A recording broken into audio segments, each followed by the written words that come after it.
नमस्कार प्रिय श्रोताओं, आप सभी का हमारे आज के विशेष पॉडकास्ट में हार्दिक स्वागत है।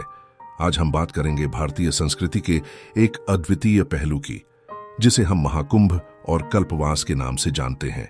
इस चर्चा में हम यह जानेंगे कि महाकुंभ में कल्पवास क्यों किया जाता है, इसकी परंपरा और महत्व क्या है, और कुंभ 2025 में कल्पवास कब से कब तक किया जाएगा।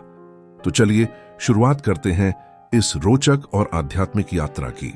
महाकुंभ, जिसे विश्व का सबसे बड़ा आध्यात्मिक और सांस्कृतिक उत्सव माना जाता है, भारत के 4 पवित्र स्थलों प्रयागराज, हरिद्वार, उज्जैन और नासिक में हर 12वें वर्ष आयोजित होता है।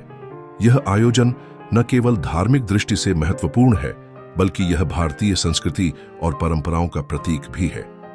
महाकुंभ में लाखों श्रद्धालु गंगा, यमुना और सरस्वती के संगम पर स्नान करते हैं, जो पापों से मुक्ति और आत्मा की शुद्धि का प्रतीक है। अब बात करते हैं कल्पवास की। कल्पवास शब्द का अर्थ है 1 महीने तक पवित्र संगम के किनारे रहकर तप, ध्यान और साधना करना। यह परंपरा हमारे आर्षि मुनियों के युग से चली आ रही है। कल्पवासियों का मानना है कि इस अवधि में की गई साधना और तपस्या उन्हें मोक्ष की ओर ले जाती है।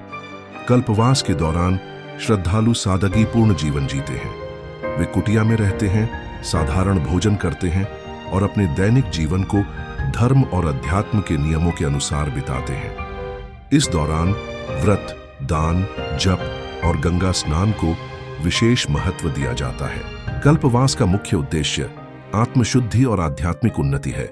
यह समय अपने भीतर झांकने, मन की शांति प्राप्त करने और ईश्वर के साथ जुड़ने का है। यह केवल धार्मिक अनुष्ठान नहीं, बल्कि एक आंतरिक यात्रा है, जहां व्यक्ति अपने अहंकार, वासनाओं और बुराइयों को त्याग कर एक नए अध्याय की शुरुआत करता है। इसके अलावा यह समय समाज और परिवार से थोड़ा अलग रहकर आत्मनिरीक्षण का अवसर प्रदान करता है। कल्पवास का एक और महत्वपूर्ण पहलू है सामूहिकता। लाखों श्रद्धालु एक साथ संगम के किनारे रहते हैं, जिससे उन्हें एकता और भाईचारे का अनुभव होता है। अब बात करते हैं महाकुंभ 2025 की। इस वर्ष का महाकुंभ विशेष रूप से महत्वपूर्ण है, क्योंकि यह आयोजन प्रयागराज में हो रहा है। प्रयागराज का संगम वह स्थान है जिसे हमारे शास्त्रों में त्रिवेणी संगम कहा गया है। यहाँ गंगा, यमुना और सरस्वती नदियों का मिलन होता है। महाकुंभ 2025 का आयोजन जनवरी से मार्च के बीच होगा। कल्पवास, जो माघ मास के दौरान किया जाता है, 14 जनवरी 2025 से मकर संक्रांति के दिन शुरू होगा और 11 फरवरी 2025 तक चलेगा। इस दौरान पवित्र स्नान के कई शुभ अवसर होंगे, जैसे पौष पूर्णिमा, माघ अमावस्या, वसंत पंचमी, माघी पूर्णिमा और महाशिवरात्रि। कल्पवासियों के लिए यह समय विशेष महत्व रखता है। वे संगम के तट पर अपने तंबू लगाते हैं और पूरे 1 महीने तक ईश्वर की भक्ति और साधना में लीन रहते हैं। कल्पवास करने वाले श्रद्धालुओं के लिए कुछ नियमों का पालन अनिवार्य है। उन्हें शारीरिक और मानसिक रूप से शुद्ध रहना होता है।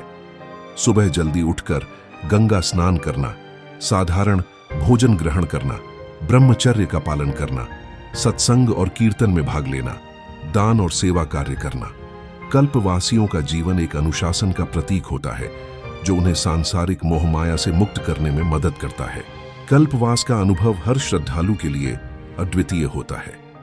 यह समय आत्मशुद्धि, ध्यान और साधना का है, जो मानसिक शांति और आत्मिक आनंद प्रदान करता है। इसके अलावा यह सामाजिक और सांस्कृतिक दृष्टि से भी एक महत्वपूर्ण अवसर है, जहां लोग अपनी परंपराओं को जीते और अगली पीढ़ी तक पहुंचाते हैं। महाकुंभ और कल्पवास केवल एक धार्मिक आयोजन नहीं, बल्कि भारतीय संस्कृति और अध्यात्म की अद्वितीय धरोहर हैं। यह हमें सिखाता है कि सादगी, सेवा और भक्ति के माध्यम से जीवन को कैसे समृद्ध बनाया जा सकता है। प्रिय श्रोताओं, यह थी हमारी आज की चर्चा महाकुंभ और कल्पवास पर। आशा है कि आपको यह जानकारी पूर्ण और प्रेरणादायक लगी होगी। महाकुंभ और कल्पवास के माध्यम से हमें यह सीखने को मिलता है कि जीवन का वास्तविक उद्देश्य आत्मा की शुद्धि और ईश्वर की प्राप्ति है। तो यदि आप भी इस अद्वितीय अनुभव का हिस्सा बनना चाहते हैं, तो महाकुंभ 2025 में प्रयागराज अवश्य जाएं और इस पवित्र अवसर का लाभ उठाएं। आज के पॉडकास्ट को यहीं समाप्त करते हैं। सुनने के लिए धन्यवाद। यदि आपको हमारा यह प्रयास अच्छा लगा हो तो इसे दूसरों के साथ साझा करें। अगली बार फिर मिलेंगे एक नई और रोचक चर्चा के साथ। तब तक के लिए नमस्कार, शुभ दिन।